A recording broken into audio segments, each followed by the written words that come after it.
মানব জাতির জন্য আল্লাহর পক্ষ থেকে কল্যাণকর মেসেজ। যেই মেসেজগুলো মানুষ বাস্তবায়ন করলে ইহকালে শান্তি পায়, পরকালে জান্নাত পায়। আরেকটু মন খুলে বলুন, ইহকালে হ্যাঁ আল্লাহ প্রদত্ত নবী রাসূলদের কাছে এমন মেসেজকে ওহী বলা হয় যেগুলো মানব জাতির জন্য কল্যাণকর। মানুষ সেগুলিকে পালন করলে ইহকালে শান্তি পায় আর পরকালে জান্নাত পায়। সুবহানাল্লাহ। আরেকটু মন খুলে বলুন,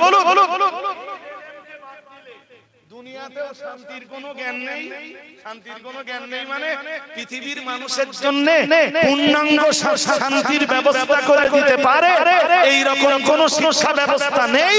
আর পরকালে মানুষকে আল্লাহর জান্নাতে পৌঁছে দিতে পারে মানুষের তৈরি আকাশের নিচে আল্লাহর জমিনের উপরে এমন কোন শিক্ষা ব্যবস্থাও আজ পর্যন্ত কেউ আবিষ্কার করতে পারেনি, পর্যন্ত কেউ পারবেও না। মানুষ ইহকালে শান্তি পেতে পারে, পরকালে জান্নাত পেতে পারে যেই ইলমের দ্বারাতে।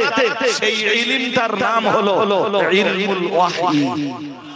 কোরআনুল কারীমের এক আয়াতে কারীমা তেলাওয়াত করেছি, অগণিত হাদিস থেকে ছোট ছোট দুটি হাদিস পড়েছি। আয়াতে কারীমা এবং পঠিত হাদিস দ্বয়ে মূল সম্পর্ক ইলমুল ওয়াহী বা ওয়াহীর ইলমের সম্পর্ক। আমি যে আয়াত এবং হাদিস দুটো শুরুতে তেলাওয়াত করেছি, আয়াতে কারীমা এবং হাদিস দ্বয়ের সম্পর্ক হলো ইলমুল ওয়াহীর সাথে। জ্ঞান বিজ্ঞান দুর্বার গতিতে এগিয়ে চলেছে, এডুকেশন বা শিক্ষার ডেভেলপমেন্ট ঘটেছে, সমাজে শিক্ষিত এডুকেটেড পারসনের সংখ্যাও বেড়েছে।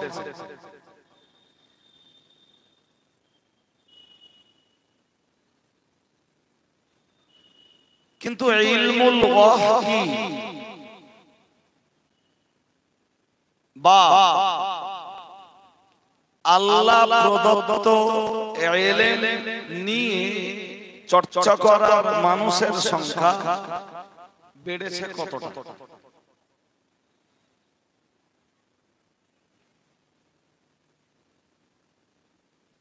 এটা মনে রাখবেন, এটা একদম স্পষ্ট একটা বিষয়।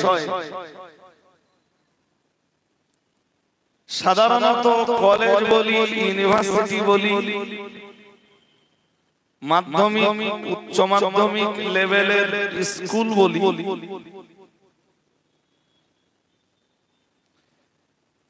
আর জুনিয়র হাই স্কুল বলি বা প্রাইমারি লেভেলের স্কুল বলি, অধিকাংশ শিক্ষা প্রতিষ্ঠানের ইলমুল ওয়াহীর সাথে শিক্ষক ও ছাত্র ছাত্রীদের খুব বেশি সম্পর্ক নাই।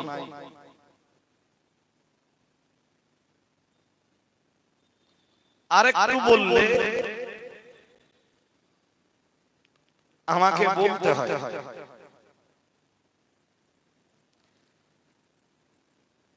হযরত নবী মুসা আলাইহিস সালাম যখন ফিরআউনের কাছে কালেমার দাওয়াত দিতে গেলেন, খুব গভীর মনে শুনুন, যে নবী মুসা আলাইহিস সালাম রবের দিকে ফিরআউনকে আহ্বান জানালেন, রব্বুল আলামিনের রুবুবিয়্যতকে মেনে নেওয়ার জন্য দাবি করলেন এবং বললেন যে আপনার এই ঐশ্বর্য, আপনার এই ক্ষমতা, আপনার এই নেতৃত্ব, আপনার এই কর্তৃত্ব সবই টিকে থাকবে যিনি আপনাকে এই বিত্ত বৈভবের অধিকারী বানিয়েছেন, ঐশ্বর্যের মালিকানা দান করেছেন, যিনি আপনাকে নেতৃত্ব দিয়েছেন, যিনি আপনাকে কর্তৃত্ব দান করেছেন, আপনি সেই রবের প্রতি ঈমান আনুন।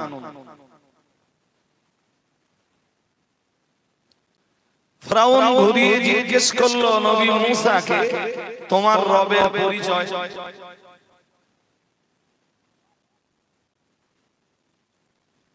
ভাই আমরা যারা এখানে বসছি,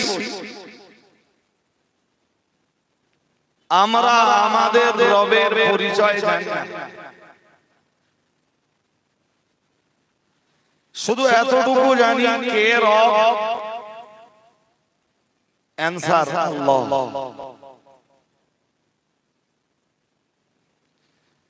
কিন্তু রুবুবিয়্যতের মারিফাতের ব্যাপারে, রবের পরিচয় পরিচিতির ব্যাপারে কোরআনের প্রচুর আয়াত রয়েছে। যে আয়াতগুলি আল্লাহ পাক নাজিল করেছেন কেবল মানুষ যাতে খুব সহজভাবে রবের পরিচয় পেতে পারেন। সুবহানাল্লাহ। আরেকটু মন খুলে বলো। আপনি জিজ্ঞেস করতে পারেন, হুজুর রবের পরিচয় পাওয়ার দরকার কি? জবাব, আপনি রবের পরিচয় সালাত আদায় করতে আপনার মন তৈরি হবে। লোকে খারাপ বলবে কিংবা মানুষকে দেখানোর লক্ষ্যে সালাত আদায় করতে যাবেন, কিন্তু সেই সালাতে আপনি আত্মিক কোনো শান্তি পাবেন না। ঘাটতি কোথায়? রবের পরিচয় না জানা। কিন্তু একজন মানুষ যখনই রবের সাথে পরিচিত হতে পারবে, সে নামাজে দাঁড়ালে আত্মিক শান্তি প্রশান্তি হাসিল হবে। সে রবের জন্য সিয়াম সাধনা করে আনন্দ উপভোগ করবে। সে তার উপার্জিত অংশে 40 ভাগের 1 ভাগ যাকাত দিয়ে আত্মপ্রশান্তি হাসিল করবে। এবং এই যাকাত দিতে কখনোই সে কুণ্ঠিত হবে না, কুণ্ঠাবোধ করবে না।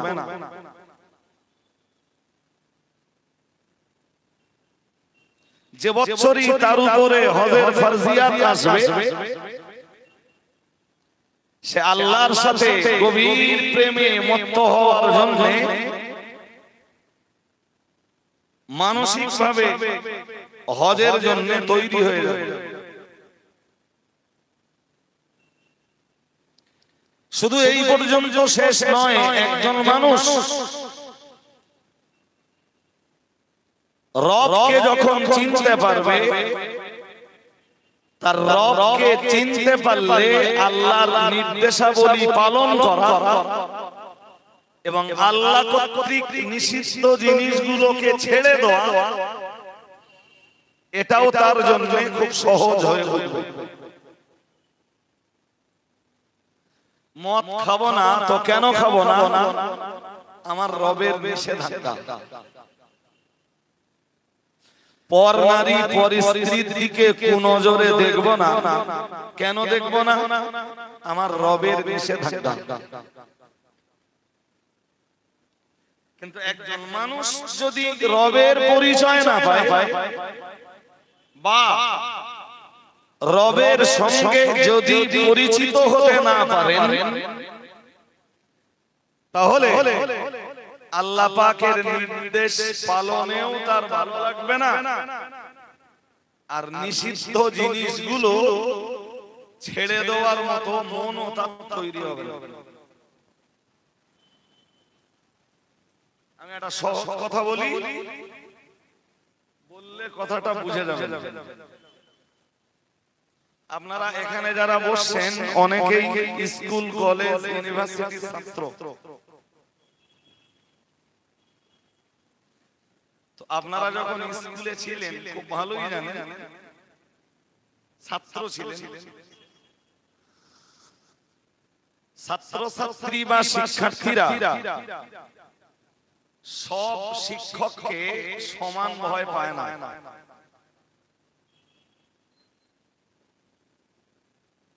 এমন শিক্ষক আছে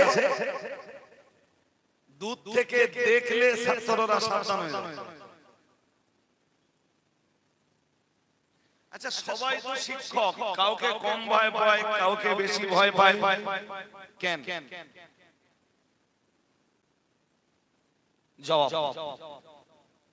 জবাব আপনাদের কাছে নিচ্ছি না, দেরি হবে, নাহলে আপনারা এক একজন একরকম জবাব হয়তো পাবেন। জবাব,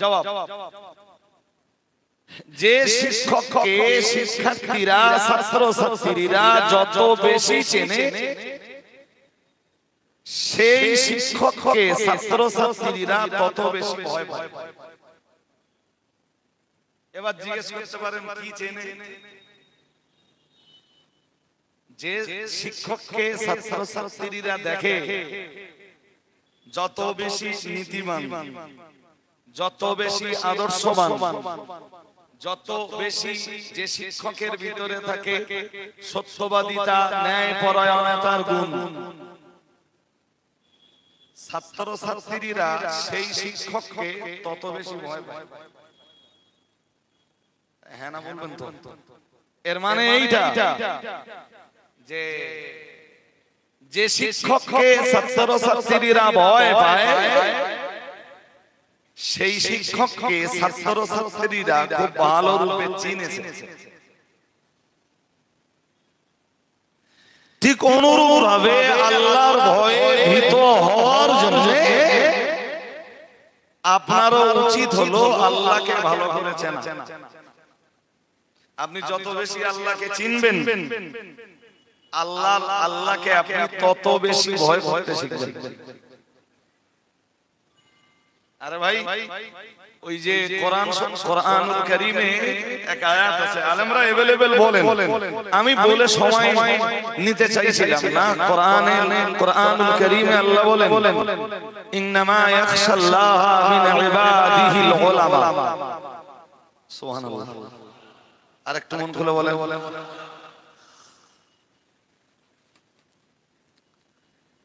কোরআনুল কারীমে আল্লাহ বলেন যে পৃথিবীতে যত গোষ্ঠী, যত শ্রেণী, যত ক্যাটাগরি মানুষ আছে, আল্লাহকে সবচাইতে বেশি ভয় করে আলেম সম্প্রদায়। আরেকটু মন খুলে বলেন। আচ্ছা, আলেমদের কথা আল্লাহ কেন বললেন? জবাব, আকাশের নিচে জমিনের উপরে আলিমরাই আল্লাহকে সবচাইতে বেশি চেনে, তাই আলেমরাই আল্লাহকে সবচাইতে বেশি ভয় পায়। আরো আওয়াজ দিয়ে বলেন। আমার ব্যাখ্যা করার সময় নেই। রাসূলুল্লাহ একদিন সাহাবীদেরকে বললেন, শোনো, বলতে বলতে শেষ পর্যায়ে এসে বললেন ওয়া আনা আতকাকুম, বললেন আমি হলাম তোমাদের মাঝে সবচাইতে বেশি আল্লাহ ভীরু। কেন? তার কারণ একটাই, যে নবী আল্লাহকে যতটা চিনতেন এতটা আকাশের নিচে জমিনের উপরে দ্বিতীয় কেউ চিনতেন না।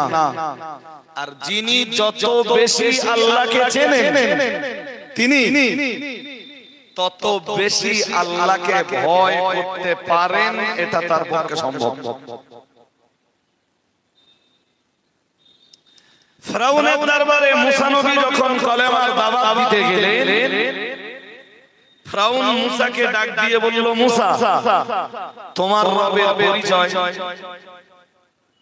আমি একটা পরিচয় দিচ্ছি, যদিও রবের পরিচয় নিয়ে আমার বক্তব্য নয়, আমি এর ভিতর থেকে একটা কথা শুধু বার করে নেব।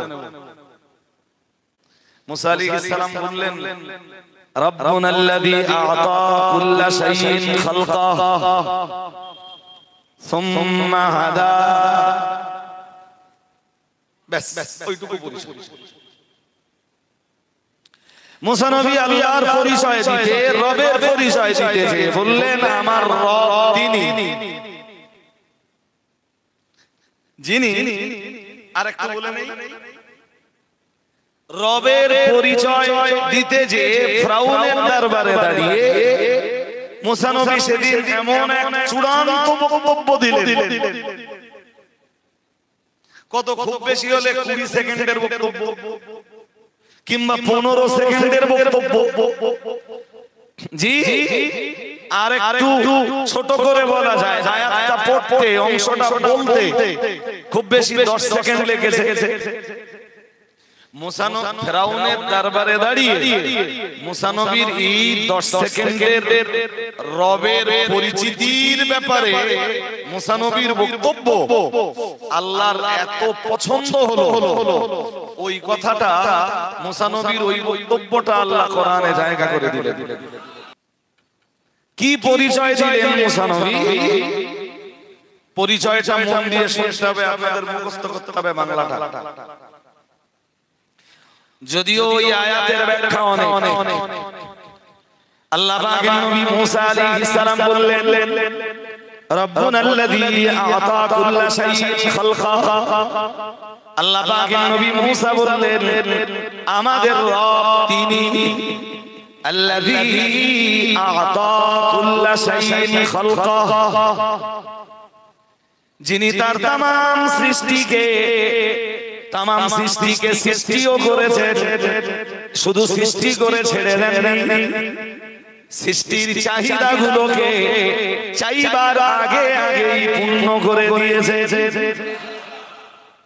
আরেকটু মন খুলে বলেন, রবের পরিচয় কি? যিনি তার तमाम সৃষ্টি तमाम চাহিদাকে পূর্ণ করে দিয়েছেন চাইবার আগেই। আরেকটু মন খুলে, কেউ মাঝখানে প্রশ্ন করতে পারে, হুজুর আমি যা চাচ্ছি আল্লাহ আমার দেয় না, তো তাহলে কি? তাহলে হুজুর আমি গরিব মানুষ, আমি চাচ্ছি আল্লাহ আমার ধনী গুণকে দেয় না, তাহলে আমার চাহিদা পূর্ণ হলো? দেখুন, সব গরিবের ঝোঁক ধনাঢ্যতার দিকে। জল করে মাছ ধরতে যাবে, হ্যাঁ না তাড়াতাড়ি বলতে হবে। মাঠে কেউ চাষ করতে যাবে, সব গরিব যদি ধনী হয়ে যায়, ইট ভাটা অকেজো, মাঠ ঘাটে চাষ করার কেউ থাকবে না, কলকারখানায় কাজ করার কেউ থাকবে না। পৃথিবী ব্যালেন্স হারাবে না ব্যালেন্স বজায় থাকবে? পৃথিবী যাতে ডিসব্যালেন্স না হয়, এই কারণেই আল্লাহ কাউকে বানিয়েছেন ধনী আর কাউকে বানিয়েছেন গরিব। আরেকটু মন খুলে, তবে ধনীদের কাজ বলো গরিবের প্রতি দুর্ব্যবহার, দুরাচার না করা। যেটা আমরা দেখি যে একটু কিছু হলে সমাজের বহু ধনাঢ্য ব্যক্তি রয়েছে যারা গরিবদের প্রতি দুরাচার করে, জুলুম করে, অত্যাচার করে, অহংকার প্রদর্শন করে, ছাই করে, ভৎসনা করে, তিরস্কার করে। এটা ধনীদের কর্তব্যে বর্তায় না, বরং মনে রাখবেন পৃথিবীতে যারাই আপনার অধীনস্থ হোক, সে আপনার মাঠে 5 বিঘে জমি আছে, আপনার জমির লেবার। কোরআন কি বলেছে জানেন? আল্লাহ পাকের কোরআন জানিয়েছে ওমা মালাকাত ঈমানুকুম ওমা মালাকাত ঈমানুকুম। ওই একই কথা প্রিয় নবী মুহাম্মদুর রাসূলুল্লাহ সাল্লাল্লাহু আলাইহি ওয়াসাল্লাম বিদায়ী হজ্জের মাঠে দাঁড়িয়ে ঘোষণা দিয়েছিলেন ওমা মালাকাত ঈমানুকুম ওমা মালাকাত ঈমানুকুম। নবী মুহাম্মদুর রাসূলুল্লাহ সাল্লাল্লাহু আলাইহি ওয়াসাল্লাম তিনিও ঘোষণা দিয়েছিলেন তোমাদের অধীনস্থ ব্যক্তিদের ব্যাপারে তোমরা সাবধান। অধীনস্থ মানে মনে করুন বেড়া চাপায় আপনার একটা দোকান আছে, বড় দোকান, তাতে ৫-৭টা লেবার কাজ করে। এই লেবারগুলি সব আপনার অধীনস্থ। এদের প্রতি কি ব্যবহার আপনি করেছেন হাসরের মাঠে আল্লাহ আপনার কাছ থেকে তা বুঝে নেবেন।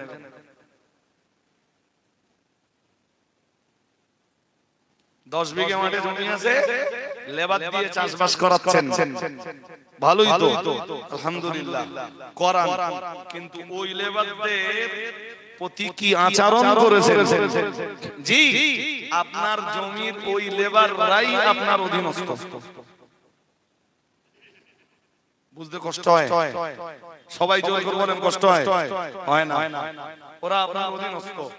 কলকারখানার বস যিনি, বসের চেয়ারে যিনি বসে আছেন, বসের নিচু লেভেলে যারাই কাজ করছেন সবাই বসের অধীনস্থ। বস মানে এই না যে আমি যা করব শেষ কথা, ঠিক করলেও ঠিক, ভুল করলেও না, ভুল করলেও ঠিক। বস মানে এরকম না। যদিও গোটা দেশ জুড়ে এই নীতিতে বিশ্বাসী অধিকাংশরাই যে প্রভাবশালী রাজা করবে, নিচু স্তরের মানুষ যারা সেটা মেনে নিতে সবাই বাধ্য। সে যদি কোনো আলেমও করে, আলেমকে আল্লাহর কাছে জবাব দিতে হবে।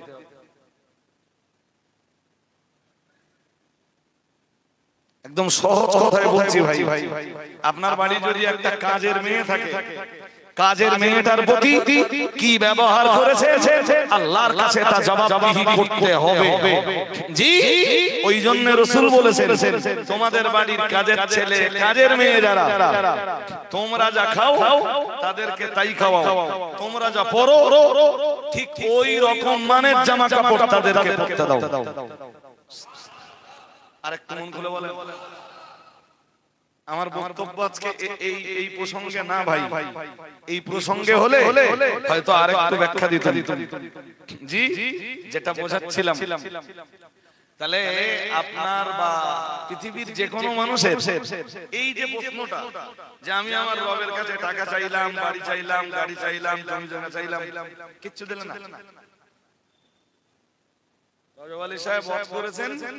রব তিনি যিনি চাইবার আগেই সৃষ্টির চাহিদাকে পূরণ করে দেন। আচ্ছা, এই পার্থিব সম্পদ কারোর কম কারোর বেশি, এটা পৃথিবীর ব্যালেন্স বজায় রাখার জন্য। আর নইলে এবার বলুন আপনারা কম কোনটা দেশে?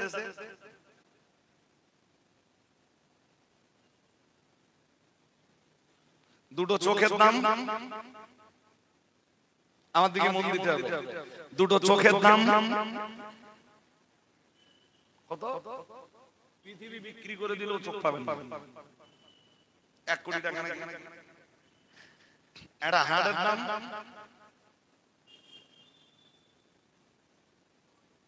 ওই মেশিন লাগাচ্ছে কেন সব? পৃথিবী বিক্রি করে দিলেও অরিজিনাল হার্ট, বলুন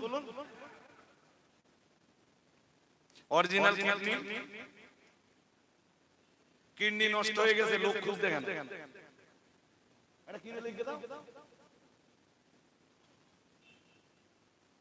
আপনারা কম দিয়েছেন, আমার একটু বেশি দিয়েছেন। এইটা কেন মনে হয় জি যে আমার কম আছে? এইটা কেন মনে হয় না যে সবাইরে আল্লাহ যা দিয়েছেন আমারও আল্লাহ তা দিয়েছেন? আর একটু মন খুলে বলুন, শুকরিয়া জ্ঞাপন করুন আল্লাহর যে আপনার কিডনি ভালো আছে, হার্ট ভালো আছে, লিভার ভালো আছে,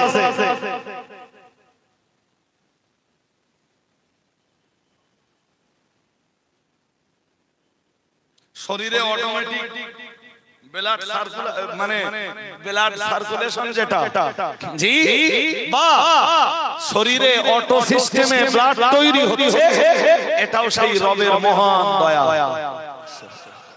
আরেকটু মন খুলে বলো, সব দিয়েছেন জায়গা লাগে। আল্লাহ পাকের নবী মুসা আলাইহিস সালাম ফেরাউনের দরবারে দাঁড়িয়ে ওই কথাটাই বললেন, ওই কথাটাই আল্লাহর এত পছন্দনীয় হলো, মহান আল্লাহ কোরআনে জায়গা করে দিলেন। আল্লাহ পাক রব্বুল আলামিন বললেন, রব্বুনাল্লাযী আ'তা কুল্লা শাইইন খালকাহু। আল্লাহ পাক রব্বুল আলামিন বললেন, রব্বিদি যিনি তার तमाम সৃষ্টিকে চাইবার আগে আগেই সৃষ্টির চাহিদাগুলোকে পরিপূর্ণ করে দিয়েছেন। ও বাবাজিরা ভাইরা, হযরত নবী মুসা আলাইহিস সালাম ফেরাউনের দরবারে দাঁড়িয়ে শেষ বেলায় আরেকটা কথা বলেছিলেন, সুম্মা হাদা। আল্লাহ পাকের নবী মুসা আলাইহিস সালাম বলেছিলেন, রব যিনি চাহিদাগুলোকে পূর্ণ করেছেন এবং মানুষকে রাস্তাটাও দেখিয়ে দিয়েছেন। শুধু মানুষকে বললে সংকীর্ণ হয়ে গেল, আর একটু ব্রড সার্কেলে ভাবেন, তার तमाम সৃষ্টিকে রাস্তাটাও দেখিয়েছেন। রাস্তা শুধু মানুষকে দেখিয়েছেন না तमाम সৃষ্টিকে দেখিয়েছেন? আমি ছোট্ট একটা উদাহরণ দিলে আপনারা বুঝবেন।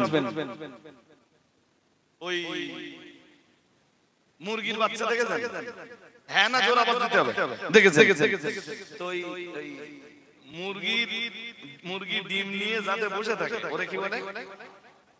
এক্সিলেন্ট তাবা বলে। হাঁসের কোনদিন বসে থাকতে দেখেছেন? হাঁস অস্থির চিত্তে ও পারবে না, তাই বসে থাকে কে? মুরগি। আর আমাদের ঘরে চালাক চতুর মায়েরা কি করে? তাওয়ায় হাঁসের ডিম বসিয়ে দেয়, মুরগির ডিমও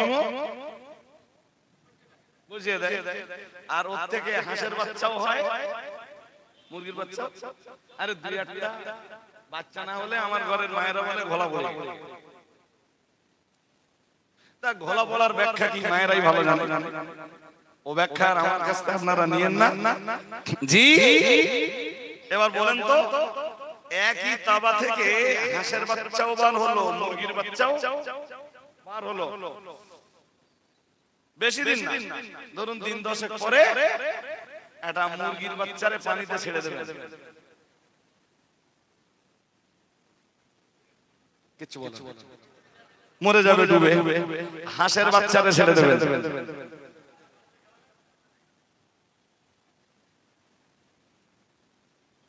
হাঁসের বাচ্চাকে পানিতে সাঁতার দিয়ে বাঁচার রাস্তাটা কে দেখিয়েছেন?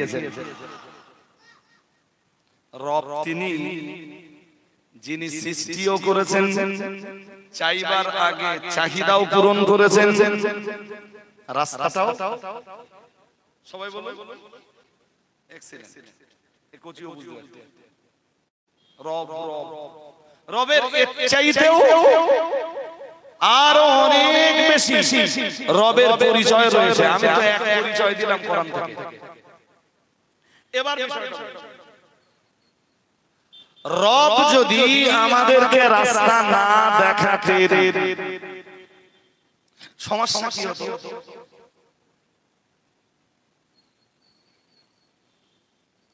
যদি বলে দিতেন এইটা যে তোমাদের বিবেক দিয়ে, বিবেচনা শক্তি দিয়ে যেটা ভালো মনে হয় ওইটা করো। তোমরা লেখাপড়া শিখেছো, জ্ঞান আছে, বহু মানুষ সমাজে তো এডুকেটেড পারসন, লেখাপড়া জানা মানুষ আছে না নেই? সবাই বলে আছে তো। এডুকেটেড পারসন, লেখাপড়া জানা মানুষ, বিবেক সম্পন্ন মানুষ, জ্ঞান সম্পন্ন মানুষ, শিক্ষিত মানুষ যারা, তাদের উপরে আল্লাহ যদি ছেড়ে দিতেন যে তোমাদের বিবেক অনুযায়ী যেটা ভালো মনে হয় সেটা করো, যেটা খারাপ মনে হয় খারাপ মনে হয় ছেড়ে দাও। রাস্তা একরকম হতো না বহু রকম হতো? জোর করে বলেন। রাস্তা একরকম হতো না বহু রকম হতো?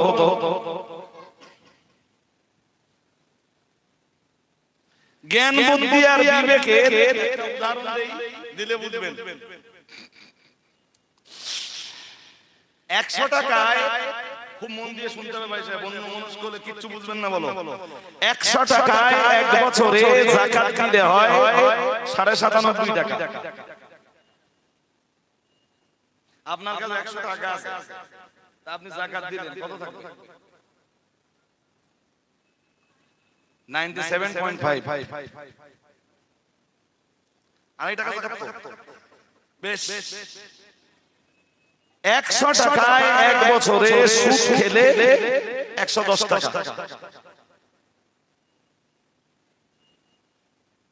এবার বলুন তো কোনটা বাড়লো কোনটা কমলো? জ্ঞান বুদ্ধি দিয়ে বলুন, কোরআন হাদিস দিয়ে নয়। জোর করে বলতে হবে, বুঝতে পারেন সবাই? আরে বাবা, একটা লোক 100 টাকায় যাকাত দিল, থাকলো 97.5 টাকা। আর একটা লোক 100 টাকায় সুদ খেলো, এক বছর পরে হলো কত? 100। বাড়লো কোনটা কমলো কোনটা? সুদের টাকা বাড়লো।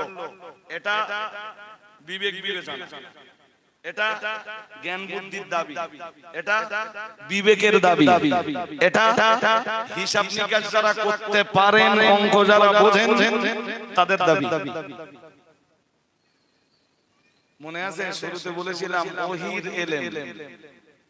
কিসের ইলম? ইলম। যেটা কে দিয়েছেন? আল্লাহ। কেন দিয়েছেন? রাস্তা দেখানো। কেন দিয়েছেন? রাস্তা দেখানো। আল্লাহ পাকের কোরআন জানিয়েছে ইন্না আলাইনা আলাল হুদা। মহান আল্লাহ জানিয়েছেন, আল্লাহ পাক রব্বুল আলামিন ঘোষণা দিয়েছেন নিশ্চয়ই রাস্তা দেখিয়ে দেওয়াটাও আমি আল্লাহ আমার দায়িত্ব। ও বাবাজিরা ভাইরা, তাই আল্লাহ পাক রব্বুল আলামিন মানব মণ্ডলীকে সঠিক রাস্তায় পরিচালনা করতে যে না না না না না সঠিক রাস্তায় মানুষ কেমনে পরিচালিত হবে এইটা আল্লাহ মানুষের বিবেক বুদ্ধির উপরে ছেড়ে দেননি, মানুষের শিক্ষার উপরে ছেড়ে দেননি, মানুষের এডুকেশনের উপরে ছেড়ে দেননি, মানুষের বিবেকের উপরে ছেড়ে দেননি। ও বাবাজিরা ভাইরা, তাই আল্লাহ পাক রব্বুল আলামিন এই মানব মণ্ডলীকে রাস্তা দেখাতে যে তাম দুনিয়াতে যুগে যুগে যুগে যুগে অসংখ্য অগণিত নবী রাসূলদেরকে পাঠিয়েছেন। আর আল্লাহ পাক রব্বুল আলামিন তাদের উপরে তাদের কাছে মেসেজ করেছেন, তাদেরকে কিতাব দান করেছেন। ও বাবাজিরা ভাইরা, মানব জাতিকে সঠিক রাস্তা দেখাতে যে আল্লাহ পাক রব্বুল আলামিন নবী রাসূলদের কাছে যে মেসেজগুলো পাঠিয়েছেন কিংবা যে কিতাব নাযিল করেছেন ওটাই হলো ওহীর ইলম। 100 টাকায় সুদ খেলে 110 টাকা হয়, 100 টাকায় যাকাত দিলে 97.5 টাকা হয়। জ্ঞান বুদ্ধি বলে যাকাত ছেড়ে দাও, সুদ খাও, টাকা বাড়বে। ভুল বলছি? জ্ঞান বুদ্ধি কি বলে? আরে ভাই, যাদের প্রতি যাকাত ফরজ হয়েছে যাকাত দেয় না, তাদের জ্ঞান বুদ্ধি তো ওইটাই বলে যে তুই যাকাত দিস না, কমে যাবে। যাকাত দিস না। হ্যাঁ, যারা সুদ খাচ্ছে কোন চিন্তায় খাচ্ছে? সুদ খা, মাল বাড়বে। বলে যাচ্ছে না। হাজিরিন, এবার বলুন, আল্লাহ পাকের কোরআন জানিয়েছে ওহীর ইলম আমাদেরকে শিক্ষা দেয়। আল্লাহ পাক রব্বুল আলামিন জানিয়েছেন, আল্লাহ পাক রব্বুল আলামিন জানিয়েছেন ইয়ামাহুল্লাহুর রিবা ওয়া ইউরবিস সাদাকাত। আল্লাহ পাক রব্বুল আলামিন জানিয়েছেন সুদের মাল আমি আল্লাহ ধ্বংস করে দেই আর যাকাতের মাল আমি আল্লাহ বাড়িয়ে দেই। দুনিয়ার জ্ঞান বুদ্ধি ওহীর ইলমের কাছে পৌঁছাতে পারে? পারে? আল্লাহ মানুষের বিবেক বুদ্ধির উপরে ভালো মন্দটা ছেড়ে দেয়নি। মানুষ কোন পথে চলবে এইটা আল্লাহ মানুষের বিবেক বুদ্ধি আর জ্ঞান বুদ্ধির উপরে ছেড়ে না দিয়ে মানুষকে রাস্তা দেখাতে নবী রাসূলদের পাঠিয়েছেন আর নবী রাসূলদের কাছে আল্লাহ মেসেজ পাঠিয়েছেন মেসেজ সেই মেসেজগুলোকে আরবিতে বলা হয় ওয়াহি কি বলে আপনাদের ঘরে যেই কোরআন আছে পুরো কোরআনটাই ওহীর ইলম যেই ইলম দুনিয়ার কোন সমস্যার সাথে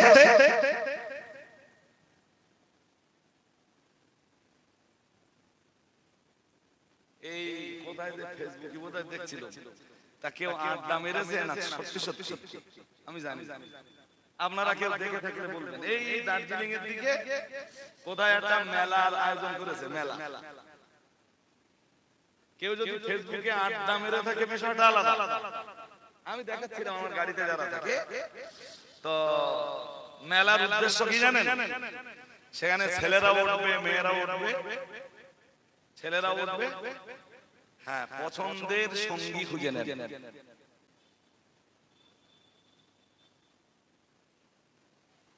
মানুষের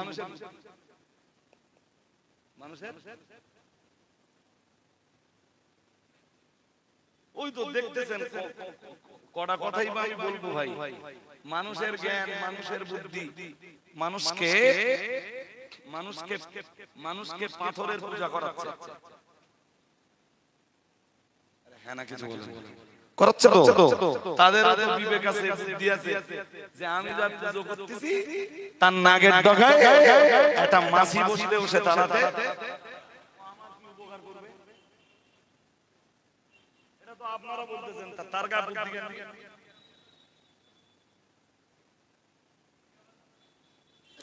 ঠিক এই কারণেই আল্লাহ মানুষের বিবেক বুদ্ধির উপরে ভালো মন্দটা ছেড়ে দেয়নি মানুষ কোন রাস্তায় চলবে এইটা মানুষের জ্ঞান বুদ্ধির উপরে আল্লাহ বিবেচনা শক্তির উপরে ছেড়ে না দিয়ে মানুষের রাস্তা দেখানোর দায়িত্বটা আল্লাহ নিজের কুদরতি কাঁধে চাপিয়ে নিয়েছেন আরেকটু মন খুলে বলুন আর এই দায়িত্ব পালন করার জন্য যুগে যুগে নবী রাসূলদেরকে পাঠিয়ে দিয়েছেন তাদের কাছে আল্লাহ মানুষের জন্য কোনটা কল্যাণকর কোনটা অকল্যাণকর নবী রাসূলদের কাছে মেসেজ করেছেন মেসেজ যেই মেসেজগুলোকে কোরআনের ভাষায় বলা হয় কি বলা হয় বলেন ওহী কি বলা হয় এই জন্য ইমাম বুখারী রাহিমাহুল্লাহু তাআলা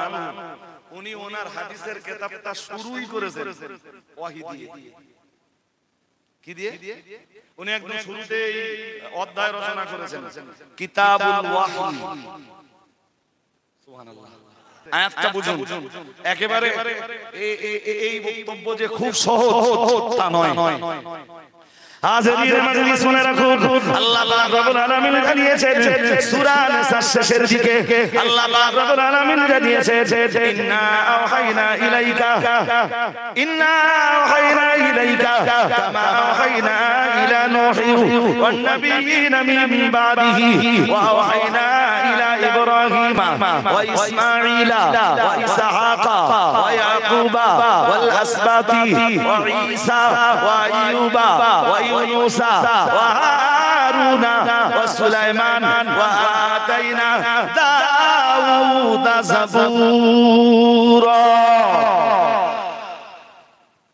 কি বললেন আল্লাহ বললেন নবীকে বললেন ইন্না ওয়াহাইনা ইলাইকা আপনার কাছে আমি ওহী পাঠিয়েছি আমি এতক্ষণ ধরে এই কথাগুলো না বললে ওহীটা কি আপনারা তো এটা বুঝতেন না কি বলুন তো ওইটা কি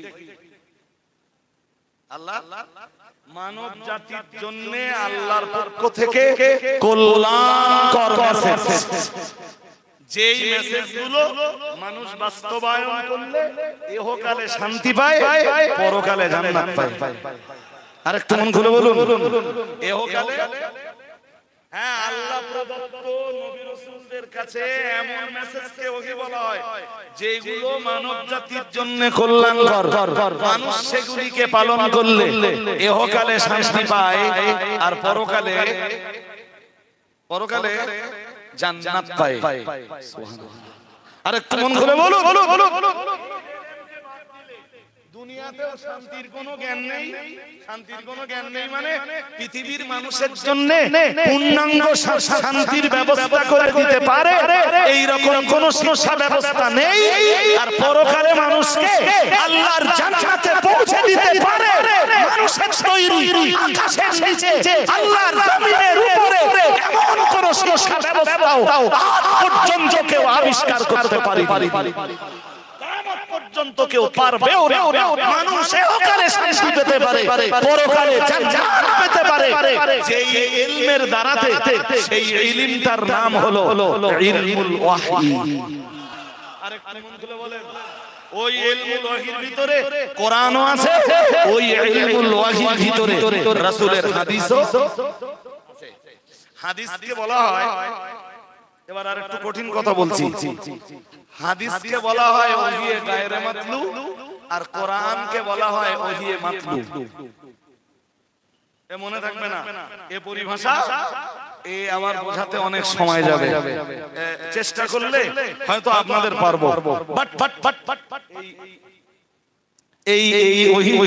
এই বিষয়গুলো আপনাদের চাইতে মাদ্রাসার ছাত্ররা অনেক ভালো বুঝবে। ওয়াহীকে দুই ভাগে ভাগ করা হয়। একটা ভাগকে বলা হয় ওহিয়ে মাতলু, যেটা শুধু কোরআনুল কারীম। সুবহানাল্লাহ। ওহীর ইলমটা একটা সরাসরি আল্লাহ,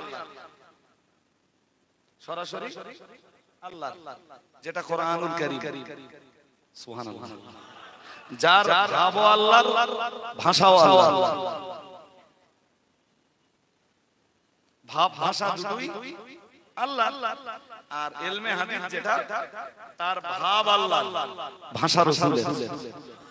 আরেকটু মন খুলে, ওইটাকে আমরা বলছি ওটাও ওহী, কিন্তু ওটা তেলাওয়াত কৃত ওহী নয়। এইটা বোঝানোর জন্য আপনাদের বুঝিয়ে দেই একেবারে, ভালো হবে। গোবিলায় যত লোক কোরআন পড়ে সবাই কোরআন বোঝে, জোর করে বলেন। বাট যে যা হাদিস পড়ে, যা আচ্ছা এমন কোন লোকের নাম বলবেন যে লোকটা হাদিস পড়তেছে অথচ হাদিস বোঝে না?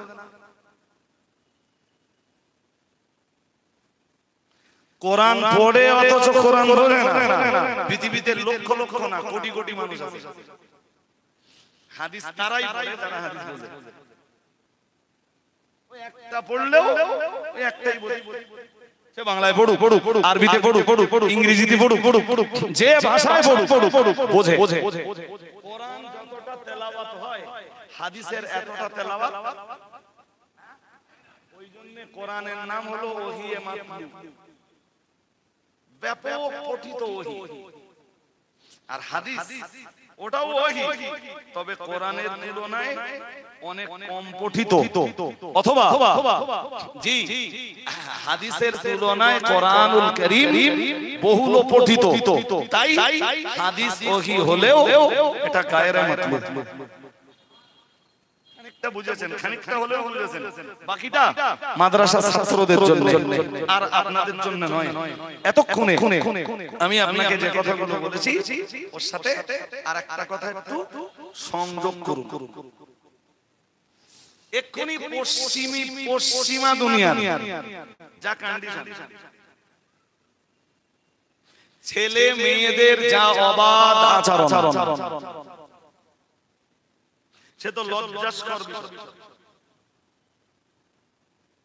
ঠিক পশ্চিমা দুনিয়ার সেই ছোঁয়া বিরাট একটা এরিয়া অতিক্রম করে ভারতবর্ষের মানুষকেও অ্যাটাক করছে। অনেক আগে থেকেই করেছে জি, এখন ভারতবর্ষের মানুষ ওটাতে বিরাট ভাবে আক্রান্ত।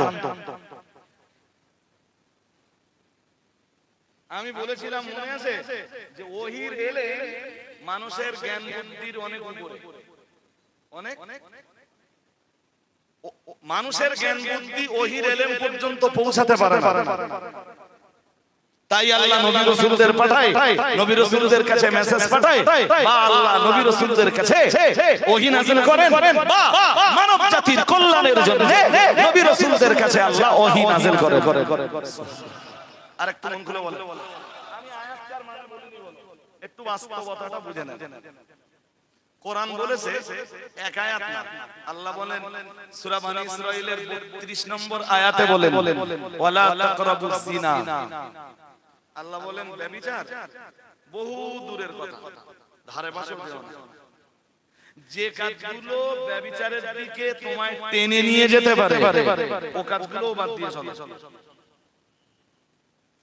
পরে মহান আল্লাহ আবার জানিয়েছেন ইন্নাহু কানা ফাহিশাতান, আল্লাহ পাক রব্বুল আলামিন জানিয়েছেন নিশ্চয়ই এই জিনা ব্যভিচার ফাহিশাতান, এটা চরম এক অশ্লীলতা, চরম এক নোংরামি।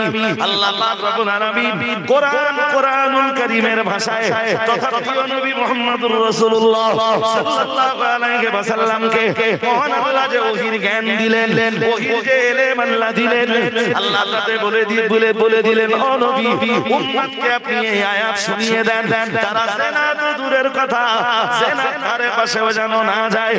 ইন্নাহু কানা ফাহিশাতান, নিশ্চয়ই এটা এক চরম অশ্লীলতা, সাবিলা, এবং নিঃসন্দেহে এটা নিকৃষ্ট এক রাস্তা।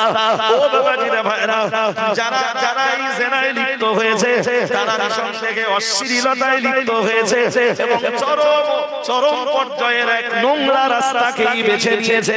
ওজন্যই আল্লাহ ঈমানদারের গুনাহগুলির বিবরণ দিতে যে বলেছেন ওয়াল্লাযীনা হুম লিফুরুজিহিম হাফিজুন, আল্লাহ পাক রব্বুল আলামিন জানিয়েছেন পৃথিবীতে ঈমানদার তারাই যাদের ভিতরে রয়েছে 7টা গুণ। ওই 7টা গুণের বিবরণ দিতে যে আল্লাহ পাক রব্বুল আলামিন একটা জায়গাতে এসে বলেছেন ওয়াল্লাযীনা হুম লিফুরুজিহিম হাফিজুন, আল্লাহ জানিয়েছেন ঈমানদার তারাই যারা নিজেদের লজ্জাস্থানকে হেফাজত করে।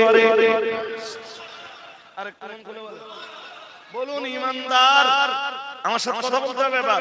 ঈমানদার লজ্জাস্থান, ঈমানদার নারী পুরুষ লজ্জাঙ্গকে হেফাজত করবে, এটা দুনিয়ার জ্ঞান না ওহীর জ্ঞান। মানুষ জিনা ব্যভিচারে লিপ্ত হতে পারবে না, ওটা অশ্লীলতা, এটা দুনিয়ার জ্ঞান না ওহীর জ্ঞান। ভারতবর্ষে অনেক লেবাড়া জানা মানুষ আছে, হ্যাঁ না বলে হ্যাঁ, মাটিয়ার মতো নোংরা জায়গাগুলো এখনো চলে গেল। শিক্ষার প্রসার ঘটেছে, কলেজ বেড়েছে, ইউনিভার্সিটি বেড়েছে, এডুকেশনের ডেভেলপমেন্ট ঘটেছে, শিক্ষিত মানুষের সংখ্যাও সমাজে মানে দুরন্ত গতিতে বেড়েছে।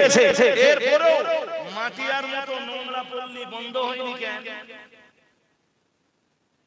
মানুষের বুদ্ধি, মানুষের বিবেক, মানুষের জ্ঞান, মানুষের বিবেচনা শক্তি এটাই বলে মাটিয়ার মতো নোংরা পল্লীও চলতে পারে।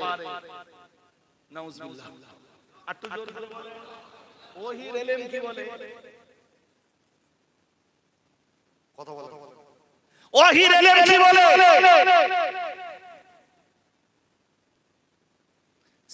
হাইকোর্টের জাস্টিসরা বলে, জাস্টিসরা, আমি কথাটা আগে খুব বলতাম, এখন একটু বলা হালকা করতেছি, এই 2-3 বছর আগে খুব বলতাম।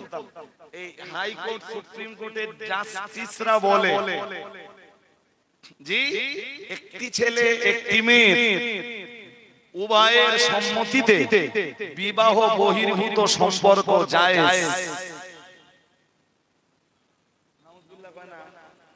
হাইকোর্টের জাস্টিস লেবাড়া জানে না, জ্ঞান বুদ্ধি নেই। কি বলবেন? জ্ঞান বুদ্ধি শূন্য। হ্যাঁ কি বললো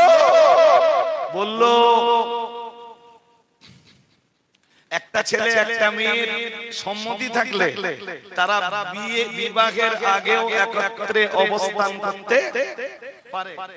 নাউজুবিল্লাহ বলুন, একটু জোর করে বলুন। চলুন দেখা যাক কোরআন কি বলে, ওহীর ইলম কি বলে, কি চ্যাম্পিয়ন করে আল্লাহ পাক রব্বুল আলামিন তার জবাব দিয়েছেন। আল্লাহ পাক রব্বুল আলামিন জবাব দিয়েছেন ওয়াল্লাযীনা হুম লিফুরুজিহিম হাফিজুন ইল্লা আলা আজওয়াজিহিম আও মা মালাকাত আইমানুহুম ফাইন্নাহুম গায়রু মালুমিন ফামান ইবতাগা ওয়ারা যালিকা ফাউলাইকা হুমুল আল্লাহ পাক রব্বুল আলামিন জানিয়েছেন ওয়াল্লাযীনা হুম লিফুরুজিহিম হাফিযুন, ঈমানদার নর নারী যারা তারা তাদের লজ্জাস্থানকে হেফাজত করবে। আল্লাহ পাক রব্বুল আলামিন পরেই বললেন ইল্লা আলা আজওয়াজিহিম। আল্লাহ পাক যখনই বললেন ঈমানদার নারী পুরুষ তাদের লজ্জাস্থানকে হেফাজত করবে, আমরা যেন বললাম আল্লাহ তাহলে আপনি আমাদের যৌবনটা কেন দিয়েছেন? আল্লাহ আমাদের এই যৌবনটা আপনি কেন দিয়েছেন? আমাদের যৌবন কি কোথাও আমরা ব্যবহার করতে পারবো না? আল্লাহ পাক রব্বুল আলামিন বললেন ইল্লা আলা আজওয়াজিহিম। আল্লাহ পাক রব্বুল আলামিন বললেন তোমাদের যৌবন অবশ্যই ব্যবহার করতে পারবে তোমাদের স্ত্রীদের কাছে। কি বোঝা গেল? স্ত্রী ছাড়া ওহীর এলেম অনুযায়ী যৌবন কেন্দ্রিক সব রকমের সম্পর্ক হারাম হারাম। জোর করে বলুন। দুনিয়ার জ্ঞান বুদ্ধি কি বলে? কিছু বলো না। আরে দুনিয়ার জ্ঞান বুদ্ধি কি বলে? ওই তো শিক্ষিত মানুষেরা হাইকোর্টের মতো জায়গায়, সুপ্রিম কোর্টের মতো জায়গায় বসে বসে ভারতবর্ষের মতো জায়গায় জানেন সমকামিতা বৈধ। সমকামিতা মিন্স পুরুষে পুরুষে যৌন মিলন, নারীতে নারীতে যৌন সম্পর্ক। নাউজুবিল্লাহ কয় না। ওয়াহির এলেম কি বলে? মানুষকে মানুষ বানাতে পারে কোন শিক্ষা? মানুষের তৈরি করা শিক্ষা না আল্লাহ প্রদত্ত ওহীর শিক্ষা? আপনাদের কি বুঝতে অসুবিধা হওয়ার কথা নয়। এবার চলুন যে আয়াতটা পড়েছিলাম আয়াতটা একটু পড়ি। একবার পড়েছিলাম তাতে অনুবাদও করা হয়নি, ট্রান্সলেশনও করা হয়নি, আর এক্সপ্লানেশনও করা হয়নি। এক্সপ্লানেশনের টাইম পাবো না, শুধু ট্রান্সলেশনটা বলি। আল্লাহ পাকের কোরআন জানিয়েছে ইন্না ওয়াহাইনা ইলাইকা কামা ওয়াহাইনা ইলা নূহ ওয়ান নাবিয়্যিনা মিন বাদিহি। আল্লাহ পাক রব্বুল আলামিন জানিয়েছে নিশ্চয়ই আমি আল্লাহ আপনার নিকটে ওহী নাযিল করেছি যেভাবে আমি আল্লাহ নূহের নিকটে ওহী নাযিল করেছিলাম। নূহের পরবর্তী নবী যারা তাদের কাছেও আমি ওহী নাযিল করেছিলাম। আল্লাহ পাক রব্বুল আলামিন আবার বললেন ওয়াহাইনা ইলা ইব্রাহিম ওয়া ইসমাঈলা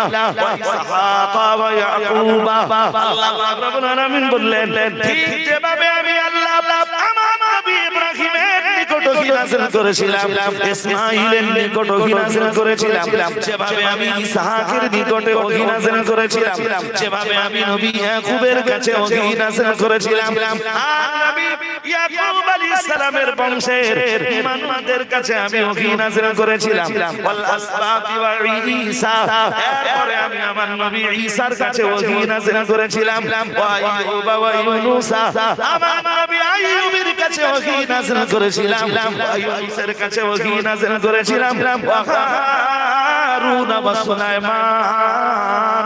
আল্লাহ পাক রব্বুল আলামিন বললেন আমার নবী হারুনের কাছে ওহী নাযিল করেছিলাম, যেভাবে আমি ওহী নাযিল করেছিলাম আমার নবী। ওয়া তাইনা দাউদা যাবুরা, আমার নবী সুলাইমানের কাছে ওহী নাযিল করেছিলাম। আর ওহী রূপেই তো আমি আল্লাহ পাক রব্বুল আলামিন আমার নবী হযরত দাউদ আলাইহিস সালামকে যাবুর নামীয় কিতাবটা দান করেছিলাম। অনেক নবীদের নাম আছে এই আয়াতের ভিতরে, শুধু মূসা নবীর নামটা আসেনি। ঠিক পরের আয়াতেই আল্লাহ বললেন কাল্লামাল্লাহু মূসা তাকলিমা।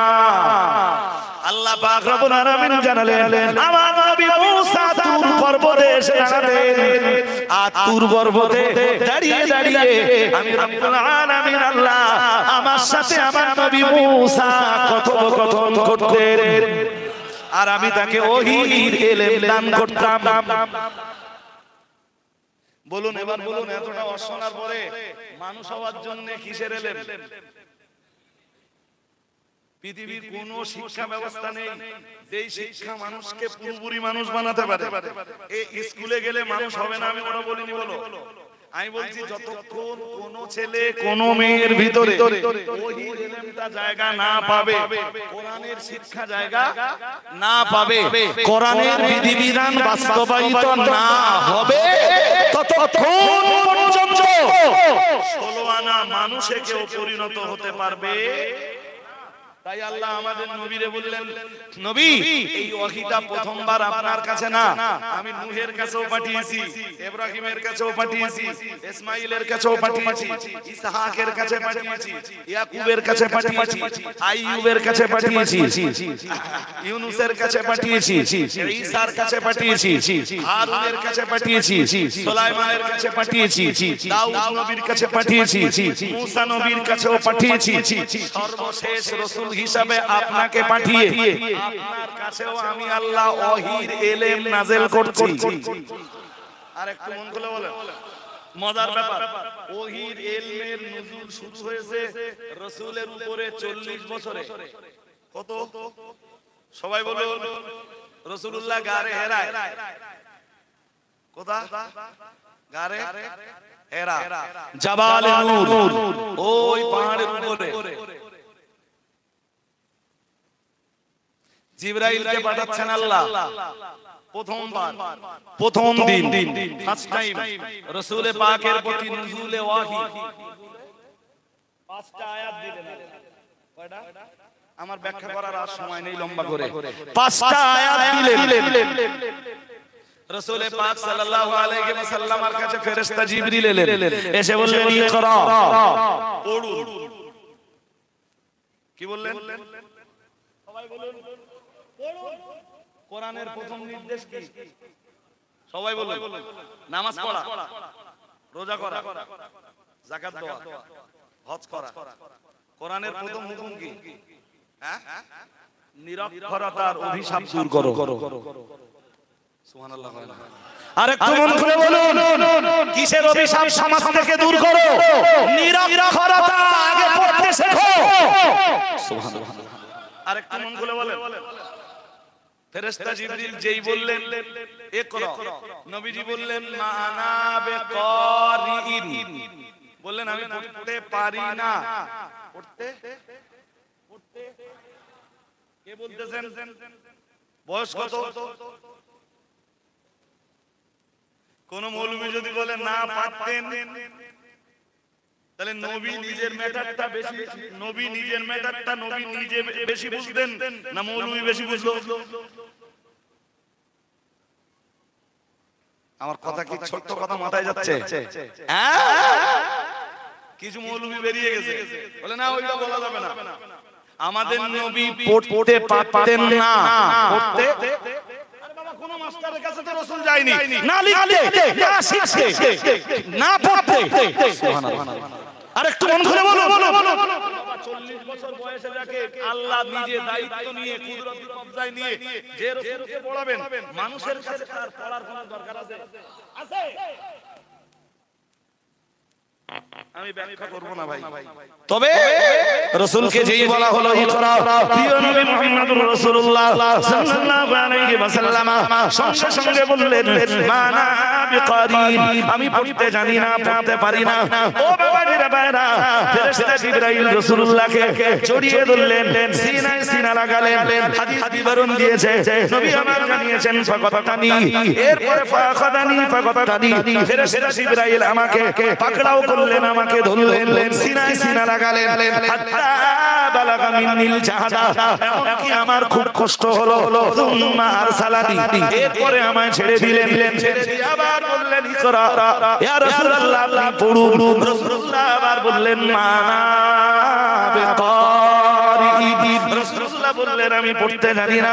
ফেরেশতা জিবরাইল আবার বললেন ইয়া রাসূল, আবার নবী আমার জানিয়েছেন ফাখাদানি ফাকাতানি সানিয়াতা, ফেরেশতা জিবরাইল আমায় দ্বিতীয়বার আবার জড়িয়ে ধরলেন, আমায় ছেড়ে দিলেন ছেড়ে দিয়েই বললেন ইকরা। আমি আবার বললাম মানা বেকারি, আমি পড়তে জানি না। হাদিস বিবরণ দিয়েছে ফাখাদানি ফাকাতানি সালেসা। এরপরে ফেরেশতা জিবরাইল দ্বিতীয়বার আবার আমার জড়িয়ে ধরলেন, যাতে আমার খুব কষ্ট হলো। আল্লাহ পাক নবীরা নিয়েছেন। এরপরে ফেরেশতা জিবরাইল আমার ছেড়ে দিলেন, ছেড়ে দিয়ে বললেন ইকরা ইয়া রাসূলুল্লাহ ইয়া হাবিবাল্লাহ, হুজুর আমরা পড়ুন। প্রিয় নবী মুহাম্মদুর রাসূলুল্লাহ সাল্লাল্লাহু আলাইহি ওয়াসাল্লাম পড়তে শুরু করলেন ইকরা বিসমি রাব্বিকাল্লাযী খালাক, খালাকাল ইনসানা মিন আলাক, ইকরা রাব্বুকাল আকরাম আল্লাযী আল্লামা বিল কলম, আল্লামাল ইনসানা মা লাম ইয়ালাম। আল্লাহ পাক রব্বুল আলামিনের নবী, নবীর উপরে কোরআনুল কারীমের প্রথম দিনে এই পাঁচটা নাযিল হলো। ওহীর ইলম আল্লাহ তাকে দান করলেন। প্রচন্ড কষ্ট হচ্ছিল আমার রাসূলের। প্রিয় নবী বলেন এরপরে ফেরেশতা চলে গেলেন। হঠাৎ ফেরেশতা জিবরিল আমিন আলাইহিস সালাম চলে গেলেন। নবী আমার ওই পাহাড়ের উপর থেকে নেমে জাবালে নূরের গারে ঘেরা থেকে নেমে খাদিজার কাছে এলেন। খাদিজার কাছে এসে বললেন খাদিজা জাম্মিলুনি জাম্মিলুনি জাম্মিলুনি জাম্মিলুনি, ও খাদিজা আমায় তুমি কম্বল দাও, তোমরা আমার জন্য কম্বলের ব্যবস্থা করো। আম্মা জান খাদিজাতুল কুবরা রাদিয়াল্লাহু তাআলা আনহা আমার নবীর জন্য কম্বলের ব্যবস্থা করে দিলেন। আল্লাহ পাক রব্বুল আলামিনের রাসূলকে জিজ্ঞেস করলেন ইয়া রাসূলুল্লাহ আপনার কি হলো? ইয়া রাসূলুল্লাহ ইয়া হাবিবাল্লাহ, হুজুর গারে হেরায় আপনি আল্লাহর ধ্যানে মশগুল থাকতেন, হঠাৎ কি এমন হলো বাড়িতে চলে এলেন আর এসে আমায় বলছেন জাম্মিলুনি জাম্মিলুনি, হুজুর কি হয়েছে? আপনার শরীরে তো কম্বল চলছে। প্রিয় নবী মুহাম্মদুর রাসূলুল্লাহ সাল্লাল্লাহু আলাইহি ওয়াসাল্লাম টোটাল বিষয়টা আম্মা জান খাদিজার সাথে ডিসকাস করলেন। এরপরে খাদিজাকে ডাক দিয়ে বললেন ও আমার বিবি খাদিজা, লাকাদ খাশিতু আলা নাফসি, ও আমার বিবি খাদিজা আমি আমার জীবনের প্রচন্ড আশঙ্কা করছি।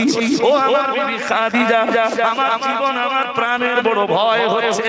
ও বাবারা বাবারা মা খাদিজাতুল কুবরা রাদিয়াল্লাহু তাআলা আনহা এক বাক্যে রাসূলুল্লাহকে ডাক দিয়ে বললেন কাল্লা আল্লাহি মা ইউখজিকাল্লাহু আবাদা। ইয়া রাসূলুল্লাহ ইয়া হাবিবাল্লাহ, হুজুর আপনি ভয় পাবেন না, আমি খাদিজা বলছি আপনার ভয়ের কোনো কারণ নাই। হুজুর আমি খাদিজা আপনাকে বলছি আল্লাহ তাআলা কখনোই আপনাকে অপমান করবেন না।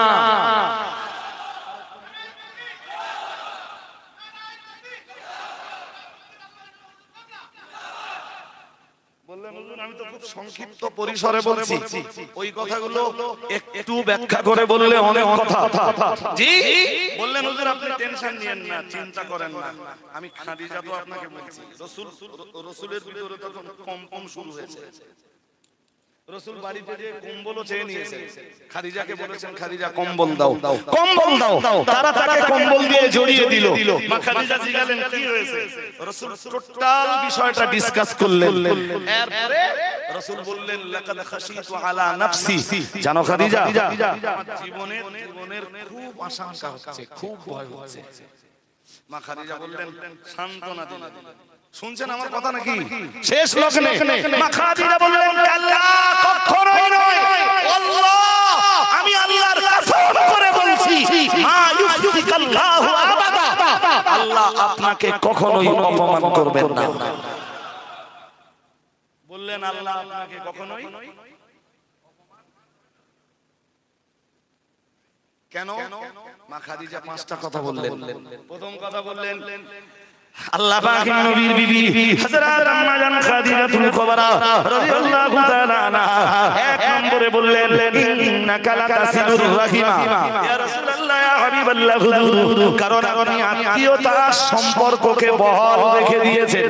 ইয়া রাসূলুল্লাহ ইয়া হাবিবাল্লাহ, হুজুর আত্মীয়তার সম্পর্ককে যারা বহাল রেখে দেয় আমার আল্লাহ তাদেরকে অপমান করে না। আত্মীয়তার সম্পর্ক যারা বহাল রাখে আল্লাহ তাদের অপমান। কে বলতেছেন? মা খাদিজা। কে বলতেছেন? কটা কথা বলেছিলেন মা খাদিজা? ওই পাঁচটা কথার অনেক ব্যাখ্যা। যার প্রথম কথা ইন্নাকা লাতাসিলুর রাহিম, বললেন হুজুর আপনি আত্মীয়তার সম্পর্ককে বহাল রেখেছেন। সুবহানাল্লাহ।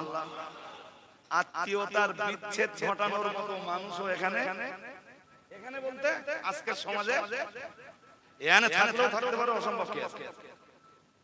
নিজের বোনের সাথে সম্পর্ক কি বলছেন? আছে বলতেছেন না নেই বলতেছেন? নেই জি। তো আপনাদেরকে বলবো এই পর্যন্ত থাক। ওহীর শুরু করেছিলাম ওহীর ইলম দিয়ে জি। আর এই ওহী অবতরণের বিষয়টা খুব ভালো ডিসকাস করা আজকে আমার পক্ষে পসিবল হয়নি। নেক্সট টাইম সুযোগ হলে ডিসকাস করতে পারবো ইনশাআল্লাহ।